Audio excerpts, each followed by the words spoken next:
What we are is when you grow up on bands like Kiss and Alice Cooper and Aerosmith and AC/DC, which are all great bands and they're all still around, when you watch those bands when you're growing up, they put on some of the most dynamic shows ever. You're like, God, these guys are great.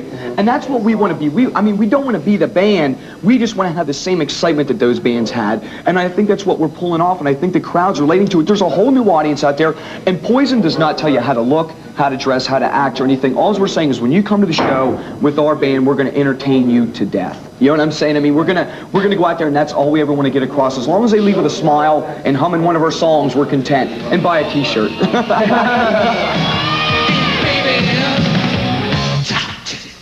Poison. And you guys are here in Seattle. I finally caught up with you now. You've been chasing for days.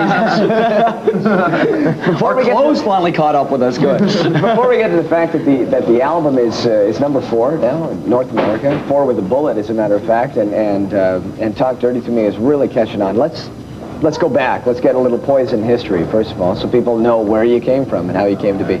Okay, originally the band was formed in Harrisburg, Pennsylvania, and we moved to the West Coast. We moved to Los Angeles in March of 1984, basically for the reason on the East Coast there isn't much of an original scene, and that's what Poison was all about. We wanted to play a lot of original material and stuff, you know what I'm saying, do exactly the show that we wanted to do, a very colorful, bright show, and just do the show. We didn't want to sell drinks, we wanted to play music, you know what I mean? So we came out to the West Coast, and Ricky can pick her up from there.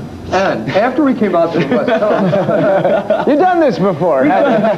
We played the Relentless Club circuit in Hollywood, which is one of the toughest circuits to break in the world because there's so many bands move out to Los Angeles to try to make it that the competition's so tough. So we just promoted with flyers and with word of mouth and everything that we always did, that we had always done on the East Coast. And I think that helped break us because after a while we built a really big following, and finally we got a record deal from that following because we attracted so much attention. And in 1985, the end of 1985, is when we got signed. Thank you, Ricky. We got signed. Thank you, Richard. And, we got signed to Capitol Enigma, and the album came out in May 16th of 1986. May 1986. One more time, May of 1986. Yeah. And from that point on, the album's just catapulted from there. It's been on the Billboard top charting album now for 45 weeks now. It's doing great. It's at #4 with a bullet. The album's gone platinum, which is 1 million, plus it went platinum 500,000. It's platinum and a half.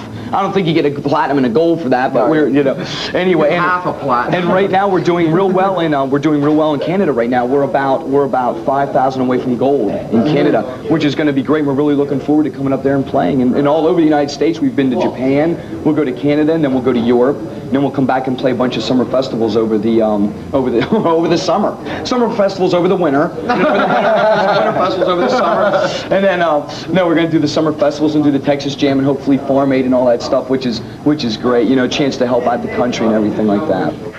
Hit it, CC. And we were still doing clubs. You felt like you had to defend your band a lot. Right. And say, well, no, we're more than just the image, and yes, we can play, and, blah, blah, blah. And after you go platinum and start playing arenas, the music and everything starts to speak for itself a little bit. People start to recognize you and appreciate it, and it becomes more apparent, all the obvious reasons why you're doing well. And, we're just thankful that we've jumped that step, and we have a lot of people to thank for that. Do you miss the intimacy? I think, with Poison, one thing that our band doesn't lack or doesn't miss is the intimacy, because I'll tell you what, with the crowds, we never ever give them a bad show. When we do our show, when we're on stage, the person in the last row of the arena and the person in the front row, we involve them the same. You're paying a lot of money to go see a good concert, and Poison definitely puts on a good concert. And sometimes what we have to do is just, I'll get out a pair of binoculars and point out people in the back, make everyone feel like they're part of it. We involve the audience a lot, and I think that's important, because success is only what you feel that it is. You know what I'm saying? Success is something you give yourself, and I think that the fans who come to the shows are part of the reason you're successful, if not the only reason you're successful. You know what I'm saying? So when you start turning from the fans is when you're going to start failing, and Poison will never do that. I mean, everybody says that, but it's one of the things we feel, and is with the show tonight and with every show, we've never ever lacked it.